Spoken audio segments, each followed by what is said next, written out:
देखो सब लोग, एरिया अंडर कर्व में मैंने तुम्हें अभी थोड़ी देर पहले बताया था कि अगर तुम्हारा जो एरो हो वो एंटी क्लॉकवाइज हो, कैसा हो, एंटी क्लॉकवाइज, तो बोलते हैं हमारे लिए क्या होगा, पॉजिटिव होगा।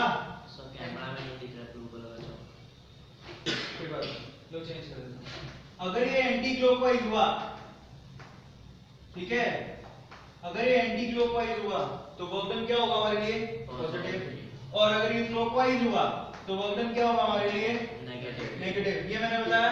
अब मैं इसको प्रूव करता हूं, जरा ध्यान से देखो। एक और एग्जांपल लेते हैं सिंपल सा कि कैसे आया, थोड़ा सोचते हैं, सिंपल एग्जांपल से प्रूव करते हैं। मान लो हमसे ये सवाल पूछ लिया, एक सवाल ये है कि ये पीवी ग्राफ है, कौन सा ग्राफ है, पीवी, और उसमें एक गैस कुछ इस तरह से जा रही है, ये स्टेट 1 पर थी कोई गैस, ठीक है, वो पहले गई स्टेट 2 पर, बिल्कुल सीधी। कहां पहुंच गई वो, स्टेट 2 पर। ध्यान से समझना इसको, दिखाई दे रहा है, जब स्टेट 1 से स्टेट 2 पर गई तो प्रेशर कांस्टेंट है, दिखाई दे रहा है, क्यों, क्योंकि स्टेट 1 पर भी प्रेशर उतना ही है, स्टेट 2 पर भी प्रेशर उतना ही है, चेंज क्या हो रहा है, वॉल्यूम। बात समझ में आती है। अब जरा ध्यान से देखो, मान लो 2 से 3 वो एकदम स्ट्रेट ऐसे गई, 2 से 3 दिखाई दे रहा है, 3 से 4 वो एकदम स्ट्रेट इस तरह से आई, और वापस वो 4 से 1 ऐसे पहुंच। ध्यान से समझना इसको, ये पीवी ग्राफ है, समझ में आ गया। 1 से 2 पर गई, 2 से 3 पर गई, 3 से आप ऐसा प्रोसेस किया तो 3 से 4 पर आ गई, वापस आपने 4 से वापस 1 पोजीशन पर चली गई। बात समझ में आता है। और मैं एरो बोल देता हूं, ये देखो एरो कैसा है, इस तरह से, तो आपको दिखाई दे रहा है कि एरो कैसा है, क्लॉकवाइज, इसका मतलब वर्क डन माइनस आना चाहिए। अब वर्क इसके लिए अगर वर्बली निकालना है, जो मैं तुम्हें सिखाया है, तो वर्क डन कैसे निकलता है, दैट इज माइनस, क्योंकि क्लॉकवाइज है, और यहां पर क्या निकालना है, एरिया अंडर कर्व। बात समझ में आती है, एरिया अंडर कर्व हम लोगों को निकालना है। मान लो कि ये तुम्हें दे दिया, ये जो तुम्हें दिखाई दे रहा है नीचे, ये तुम्हें दे दिया 1, और ये तुम्हें दे दिया लेट अस सपोज 4, और ये तुम्हें दे दिया 2, और ये दे दिया तुम्हें 5। समझ में आ गया। अब किसी भी रेक्टेंगल, ये एक रेक्टेंगल है, दिखाई देता होगा, रेक्टेंगल है, 1 से 4 कितना हो गया, स्क्वायर हो गया बेसिकली। एक स्क्वायर का क्या होता है, एरिया क्या होता है, अरे सबकी ये सेम ही होगा ना, 1 से 4 यानी कि ये 3 है, समझ में आता है, ये भी 3 है, ये कितना है, ये भी 3 है, ये भी 3 है, इसके लिए एरिया कितना होता है, किसी स्क्वायर के लिए मैथ में पढ़ा होगा, क्या होता है, एक रेक्टेंगल का एरिया क्या होता है भाई, रेक्टेंगल के लिए लेंथ इनटू क्या बोलते हो, हाइट या ब्रेड्थ व्हाटएवर। तो अगर वो स्क्वायर है तो दोनों चीज सेम हुई, तो फिर लेंथ का स्क्वायर कर दो। बात समझ में आता है, वो उसका एरिया हुआ, ये तो पता है मैथ में। अब जरा ध्यान से देखो इसका आंसर क्या हुआ, एक्चुअली इसका आंसर कितना आना चाहिए, W = -3 की स्क्वायर, एरिया अंडर कर्व, तो कितना हो गया, -9, ये आंसर आना चाहिए। अब मैं आपको निकाल के दिखाता हूं, यही आना चाहिए ना आंसर, क्लियर है। अब मैं आपको निकाल के दिखाता हूं, देखो जरा ध्यान से। आप प्रोसेस नंबर सबसे पहले देखो, जो प्रोसेस है कौन कौन सा, एक तो देखो प्रोसेस 1 से 2। जब हम प्रोसेस में 1 से 2 गए, ठीक है, तो वो कैसा प्रोसेस है, एक आइसोबारिक प्रोसेस है, दिखाई दे रहा है, आइसोबारिक प्रोसेस है 1 से 2। कैसा प्रोसेस है, आइसोबारिक, क्यों, क्योंकि प्रेशर कांस्टेंट है। बात समझ में आती है, प्रेशर क्यों कांस्टेंट है, क्योंकि 1 पे देखो तो भी 5 है, 2 पे देखो तो भी 5 है, और अगर मैं 1 से 2 के लिए वर्क डन निकालूं तो वर्क डन निकालने का फार्मूला क्या होता है, जनरलाइज -PdV। बात समझ में आता है, प्रेशर तो कांस्टेंट है ना बेटा, वो प्रेशर है कितना, 5।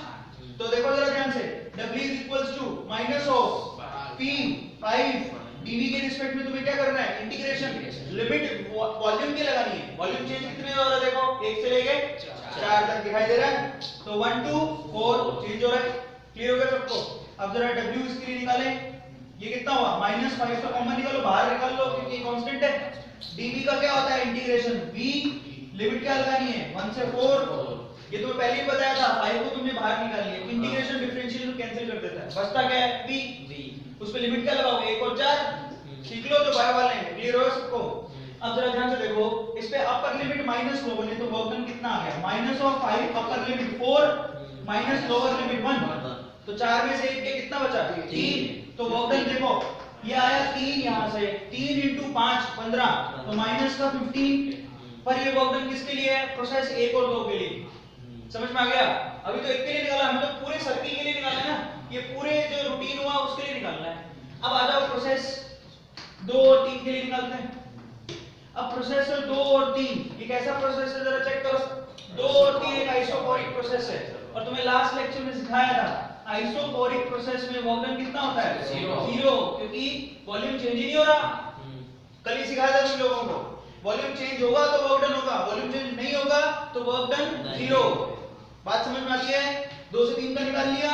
अब आ जाओ प्रोसेस कितना 3 से 4, 3 से 4 का निकाले। 3 से 4 का जरा देखो, ये रहा 3 से 4, 3 to 4, पहले जा रहे थे 1 to 2, अब जा रहे हो 3 to 4, उल्टा आ रहे हो बेटा, देखना 4 से 1 की तरफ आ रहे हो। ये 3 to 4, 3 to 4 तो पॉइंट है, बात समझ में आती है? लेकिन एक्चुअली में उनकी वैल्यू कितनी है? 4 और ये कितनी है? 1। सबको समझ में आ गया? तो 4 से 1 की तरफ आ रहे हो तुम, ये ध्यान रखना। चलो वर्क डन निकालते हैं। W इज इक्वल टू क्या हुआ? माइनस ऑफ PdV, V1 से V2, PdV। सबको समझ में आ रहा है? अब जरा ध्यान से लगाओ, इस टाइम पे प्रेशर तो कांस्टेंट है ना, प्रेशर है कितना जरा चेक करो। ये प्रेशर 2, 3 पर भी 2 है, 4 पर भी 2 है। सबको समझ में आ गया? तो ये 2 लगा दिया, dV लगा दिया। अब V1 से V2, अब हमारे लिए V1 क्या है? 3 का वॉल्यूम V1 है और 4 की तरफ जा रहे हो तो V2 है। जरा समझ में आ गया सबको? यानी कि 4 से कहां लगानी है लिमिट? 1। सबको समझ में आ गया? अब जरा चेक करो, मैं इसका आंसर यहां लिख देता हूं। तो W इज इक्वल टू क्या होगा? चलो ऊपर लिख देता हूं, नजर नहीं आए तो। सो W इज इक्वल टू क्या होगा जरा चेक करो, माइनस ऑफ 2, 2 तो कॉमन निकालिए बाहर, इसका क्या होगा? V, लिमिट क्या लगानी है? 4 से 4 to 1। सबको समझ में आ गया? अब जरा चेक करो, सो W इज इक्वल टू कितना? -2, लिमिट लगाई, upper limit 1 minus over limit 4, 1 में से 4 घटाओ तो कितना बचता है? -3, और इसको अगर -3 को -2 से मल्टीप्लाई करो तो कितना होगा? 6। सबको समझ में आ गया? तो प्रोसेस 2 और 3 का निकल गया। ऐसी प्रोसेस अब कितने पर आ जाए? 2 और 3 का भी निकल गया, 3 और 4 का भी निकल गया। अब हमें कितना निकालना है? 4 और 1 का। अब 4 और 1 क्या है? आइसोकोरिक, तो उसके लिए वर्क डन कितना होगा? 0। सबको समझ में आ गया? अब चारों प्रोसेस का वर्क डन तुम जोड़ दो। समझ में आ गया? आंसर कितना आ रहा है जरा चेक करो। टोटल पहला प्रोसेस में कितना वर्क डन था? माइनस का 15 दिखाई दे रहा है, माइनस का 15। दूसरे प्रोसेस में कितना था? 0 प्लस 0। तीसरे प्रोसेस में कितना था? प्लस का 6 दिखाई दे रहा है, और चौथे प्रोसेस में 0। वर्क डन कितना आ रहा है? -9। सबको समझ में आ गया? अभी क्लियर हो गया होगा कि वो माइनस का साइन आपको दिखाई दे रहा है। और अगर मैं इसको, अगर ये इस प्रोसेस को क्लॉकवाइज की जगह एंटी कर देता तो आंसर कितना आता? 9 प्लस 9। सबको समझ में आ गया? तो ये लॉन्ग प्रोसेस है, लेकिन आपको ये सब करने की क्या जरूरत है? ये सब चाहो तो बोर्ड में कभी आ जाए तो करना है, अदरवाइज तुम्हें अगर सीधे एग्जाम फाइट करनी है और उसमें क्वेश्चन आ जाए तो क्या लिखना है? अगर क्लॉकवाइज हुआ तो माइनस का साइन, ये देखो आंसर यही है। आंसर यहाँ कितना आएगा? -9। यहाँ पे कितना है? सबको समझ में आ गया? क्लियर हो गया सबको? तो तुम्हें इतना लंबा सब कुछ करने की जरूरत नहीं है, सिर्फ बोर्ड एग्जाम के लिए है, ठीक है? वो भी सिर्फ लिखना हो तब, अदरवाइज जितने कॉम्पिटिटिव एग्जाम में सीधा आंसर निकालो। कैसे? अगर एंटी क्लॉकवाइज हो वर्क डन पॉजिटिव, और अगर क्लॉकवाइज हो वर्क डन नेगेटिव, और साथ में एरिया अंडर द कर्व। बात सबको समझ में आ गई? और आंसर कितना आएगा? -9। अब देखो यहाँ तो 2 स्टेप में आ गया था, यहाँ सब इतना तो कुछ करना पड़ा था। लेकिन खास बात एक बार क्या नजर आई कि अगर तुम्हारा आइसोकोरिक प्रोसेस है तो वर्क डन कितना होगा? 0। ये ध्यान रखना। बात समझ में आती है? ये लास्ट में जो वर्क डन करवाया था लास्ट वीडियो में, तो उसके अंदर भी था, सबको पता है? तो चलो ये प्रूफ हो गया कि फाइनली हम लोग ये चीज लेके कहां से आए। क्लियर है? तो इसको उतार लो फटाफट इस एग्जांपल